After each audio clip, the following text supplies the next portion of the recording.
Snapchat suddenly stopped working? Let's fix it. First one, check your app permissions. Open the Settings app.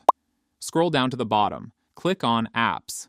Then, scroll and look for Snapchat, and click on it. Ensure that permissions such as location, photos, microphone, and camera are enabled. Second one, clear the app cache. If you are using an iPhone, go to Settings, scroll and click on General, click on iPhone Storage, scroll down and tap Snapchat.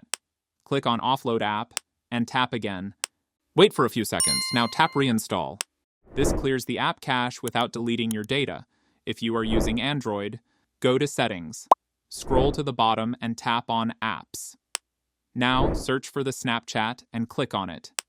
Scroll and click on Storage. At the bottom, tap on Clear Cache. Third one, update Snapchat. Open the App Store or Google Play Store. At the bottom, tap Search. In the search bar, type Snapchat and search. From the search results, tap on the Snapchat app. Check if an update is available. Many Snapchat bugs have been fixed in the latest version. Fourth one, check if Snapchat is down.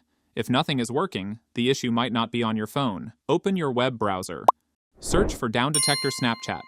Tap the link to the Down Detector page for Snapchat. If you see a big spike in reports, Snapchat's servers are down, so you'll just need to wait for Snapchat to fix it. And that's it. For more tech videos, subscribe.